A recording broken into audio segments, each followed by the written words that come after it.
Russian President Vladimir Putin rarely gives interviews to the foreign media, but at the St. Petersburg International Economic Forum last week, he spoke with Charlie on a wide range of topics. I asked the Russian leader about the conflict in Ukraine and Syria. We also discussed relations with the United States. President Putin responded in Russian, and two different translators were used for the interview.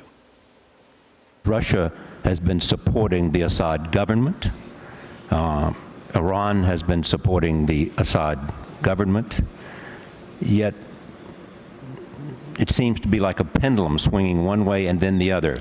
What is your solution to a terrible civil war with millions of refugees, and when can it be done? Well, the sooner the better, I think. But at the same time, I'd like to highlight one thing. Our position is based on the concern that Syria can become Libya, or like Iraq, because, you know, before the authorities in Iraq and Saddam Hussein himself were destroyed, there were no terrorists there. There had been no terrorists. Let's not forget that. After the invasion to Iraq, the authorities have been destroyed, Saddam was hanged, and then the ISIS came there, the Islamic State. And we do not want similar scenario to be implemented in Syria. That is the baseline of our position to support President Assad and his government at the moment. It can't be done from outside with the use of force. That's the matter. But are you prepared to urge Assad to step down if it would lead to an alternative political solution? Well, our moderator is a real American, I say. I was saying without external interference, and he is saying whether I am ready to urge. Only Syrian people can urge President to step down. That's elementary. The role that Russia wants to play in the world in 2015, clearly you're stronger militarily. Clearly you seem to be more aggressive, although you don't like me to use that word, I suspect. But how do you make Russia a serious part of the solution as the great power it is? I did not like you using the term aggressive. Aggressive, correct. We're not being aggressive. We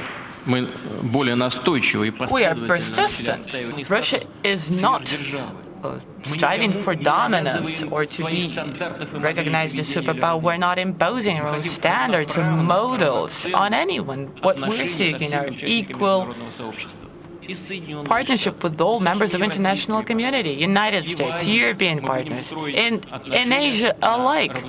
We'll base cooperation on the principles of mutual respect and equality. We live in a complex world, and thank you so much for being here in your hometown to talk about these issues.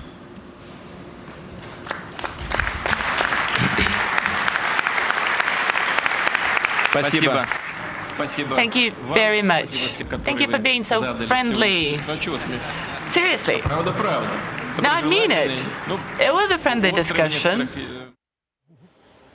No, I love when he says, I mean it. But I've seen interviews with him. I like to have a good discussion, and you gave me a good discussion. No, I've seen interviews with him, Charlie, where he comes across as being very prickly, but he was very engaged with you. Yeah. I wonder if he Googled Charlie before that interview to say, I better pay attention to this guy. Listen, this was an opportune time to talk to him. Yeah, you never walk away from that saying, I did everything that I should have done or wanted to do. But this was an economic conference. I'm on a stage with other people. I took advantage of the time that I had because we're in a very serious situation in Ukraine.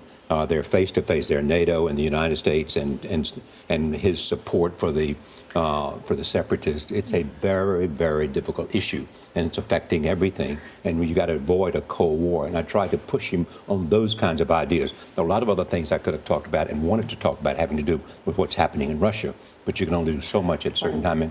And it was a remarkable experience. This is a great country, Russia. Mm-hmm. I mean, I spent some time at the Hermitage Museum, one of the great museums in the world. You know, I listened to Valery Gergiev, great conductor, and heard some fabulous music. So to be there and have a chance to see Russia and at the same time talk to the president was something that was a rare opportunity. So. But what was so great is that you have a tough conversation with him, but it ends with him saying he thought it was good and he thought it was fair. Right. It doesn't get any better than that. It doesn't get any better than that. It's fascinating to see. Well, I hope there'll be chapter 2 is what I'm hoping. My guess is there will be a chapter 2 if you want it.